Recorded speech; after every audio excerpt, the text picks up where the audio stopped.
Papanda rin na natin moment of truth. Right.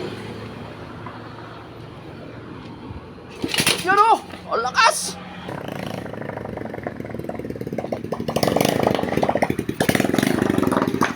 Buhay na, buhay.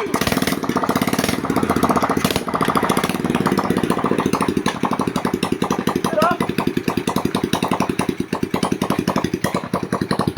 naka-lower pa yan. Naka-lower no. Bilis natin yung makina. Dito magwa-wiring tayo. Sa gusto ng tutorial about sa wiring, kasi ayusin natin yung ilaw, signal light, papaganahin natin yan.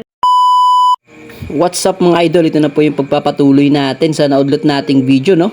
Meron na tayo nitong part 1 and 2. Noong una, kinondisyon muna natin yung kanyang chassis na binaklas natin sa part 1 at tingnan natin kung ano yung mga pwedeng magamit. Dito po sa part 2, mga idol, ay nag-wiring naman po tayo. At dito sa part 3 na ito, ipapatakbuhin na natin yung motor na ito, no? Yung ating motor na nakuha sa junk, no? Kita nyo naman na kinakalawang siya at titignan natin kung pwede pa bang magamit yung swing arm na ito, no? Ayan, talagyan natin ng iba pang detalye para mapatakbo yan. Linis carb, ayos itong rear na gulong, pati sa front. At remedyohan natin yung kanyang swing arm at papatakbuhin natin yarn mga idol. Pero bago yon, baklasin muna natin yung mga dapat baklasin. Nilagyan muna ko na ng oil yung mga dapat lagyan ng oil sa part ng kanyang tornilyuhan. At ayan nga, no, at nilapag ko na yung camera at sinimulan ko na pong baklasin yung kanyang shock. Yun, no? Shock pala tawag siya, no?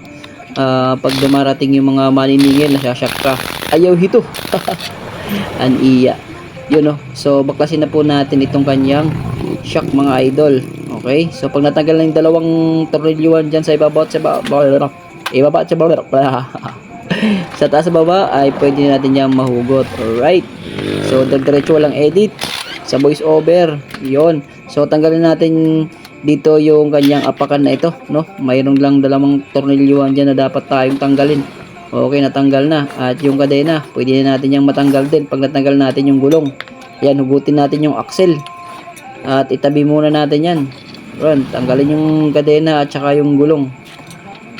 Yon. Kasi bubunutin nga natin yung kanyang swing arm at lilinisin natin, titignan natin kung pwede pang maremedyo at kung anong remedyo yung magagawa natin dito. Sana magpagamit pa to, no? Baka tayo yung gamitin. Aray ko po. Yun. So dito sa part na to, alog, walang alog, pwede po mga idol, oh. Yun, so okay. So tingnan nyo naman, no, nang malapitan, no, kinakalawang na siya at may mga lupa-lupa na dyan sa kanyang lupalop ng sanlupalop. Alright. So kita nyo naman mga idol, no, baklasin na natin to yung kanyang shock taas baba para mahila na natin yan. Tagalin yung mga washer, no, kasi gagamitin pa natin yan. Yun. So yung shock lang talaga yung papalitan natin. Bakit ko siya pinalitan? Kasi baluktot mga idol. Ayan. At ito lilinisin natin yan, ayusin natin yung detalye para naman maganda-ganda po yung bigayan at maganda po yung paggamit ng motor ni sir. Ayan. So dito po sa part na yan, palitan natin to yung kanyang gear shift. Ayan. So kinakalawang na itong kanyang side stand. Papalitan din natin to. For the meantime, dyan lang muna kasi purpose na natin, patakbuhin muna natin to. Okay. So inulit ko sa mga gusto ng demo about wiring, mag-comment po kayo at kung ano yung gusto nyo malaman nyo po dito sa about sa single clutch. Ititirahin natin yan dito sa ating demo unit. Idol, no? So baklasin natin to kanyang swing arm para kita na natin kung ano yung problema nito, kung magpapagamit pa ba o gagamitin tayo nito. Patay tayo dyan. Alright, so pag natanggal yon, gamitin na yung mga galawang ipinagbabawal, no? Binanatan yung tools, no? Alright, so hilahin natin yan, hinalain at may problema na po yung kanyang bushing. Yun, no? Kita naman natin na lumuluwa. Pwede natin palitan yan at pwede natin lang yan diskartihan, no, mga idol, no? So hindi na siya nahugot. So gagawin natin dito, diskartihan lang muna natin to kasi wala tayong budget para sa bushing sa ngayon, no? Alright, so after nyan mga idol, no, titignan natin kung ano yung problema nito kasi mukhang okay pa naman siya. Mukhang okay pa siya, may mga kalakalawang lang. Yung butas doon kanina, ay may butas din dito. Pwede pa to, no? Ayan, so konting linis at pintura, pupogi pa to mga idol. Okay, so baklasin na po natin yung kanyang mga lupa-lupa, no, yung kanyang kalupaan dito po sa part ng kanyang makina, no. Baklasin natin yung mga dapat baklasin, no, gamit yung steel brush natin. Yun, no, nagsisital-sikan yung mga singit-singitan. Yan, napakagandang gamitin ito mga idol. Alright, so kung napapansin nyo, nililinis ko na dyan ng bahagya yung kanyang paglalabasan po sa take out talaga, no. Alright, okay, so pagtapos na natin kayurin, isandar na rin po natin yung mga dapat isandar, yung mga matutulis na part para iwas disgrasya. Ayan, tanggalin natin yung mga kalawang na makapal na para makapag-umpisa na tayo dito, no, sa pag-assemble. So kung napansin nyo, medyo pumuti na siya mga idol yung kanyang swing arm, dahil po ay nilinisan na po natin. At dito sa part na ito, kung napapansin nyo, nilinisan ko na dyan kasi ayaw ko kayong madumihan. Alright. Okay, so napansin nyo, nilinis natin yung sprocket at ikinabit na po natin yung ating bagong shock mga idol. Ayan, so kinabit na natin yung kanyang shock at magkabilaan po yan mga idol, oh. Ayan, oh, tignan nyo naman, oh. Right, pwede, oh. Ayan, oh, mga idol, oh. So ganun po siya mga idol, no. Nilinis na rin po natin. Ang lalagay na lang natin dyan yung kanyang sprocket.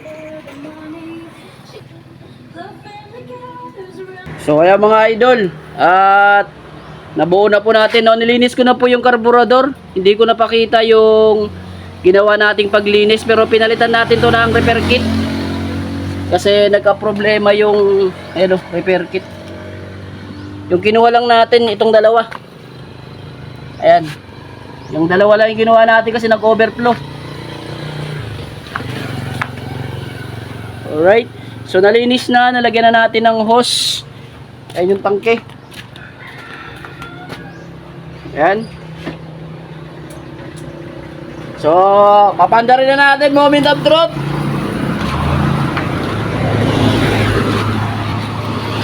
Right. Yun, oh! Ang lakas!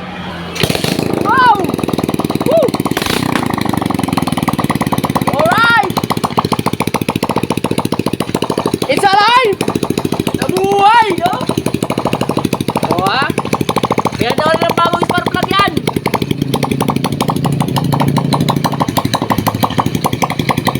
Yung mga gulong, okay na rin. Ito malupit, oh. Pinakamalupit na return spring. Oh, oh. Ang lakas mo balik.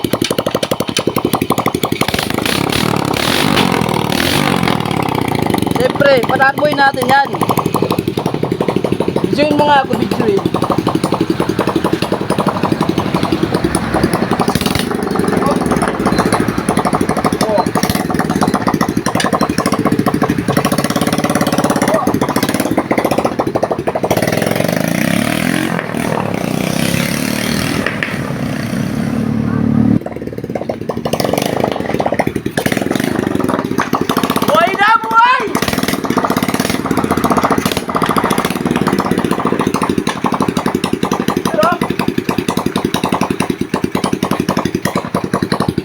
Naka-lowered pa yan, naka-lowered, oh.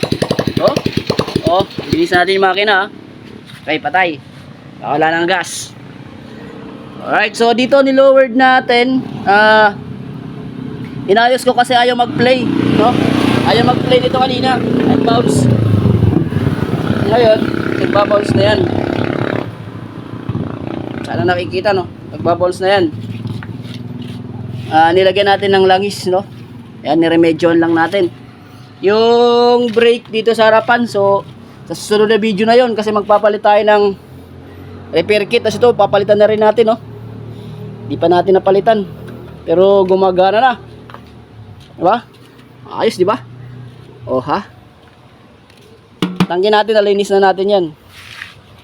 So yun na yung mga kinabit ko rito. Ito, bago, brake shoe, tapos rubber damper, bago na. Yun, nagka-problema din pala tayo dito sa ito, kanyang drain plug kasi lost thread. Yun, buti na lang may pan-thread tayo. Yan, oh. Bago na rin yan, sana nakikita. Yun. So, problema na lang natin dito, tambucho. Walang tambucho, maingay. Ayan, pero so overall, it's alive na siya, it's alive. Naka-lowered pa. Alright. So, ayusin na lang natin yung bang detalye.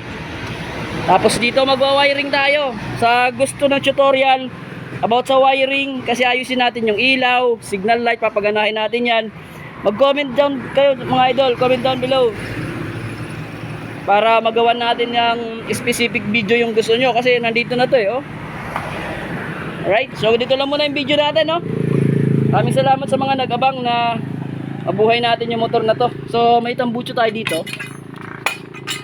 Ayan. So, yan yung ikakabit ko dyan.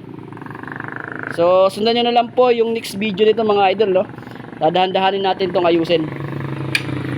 Yun, no? Lupit talaga nito, oh. Napakalakas, oh. Yan ang Pilipino. Return spring, napakalupit.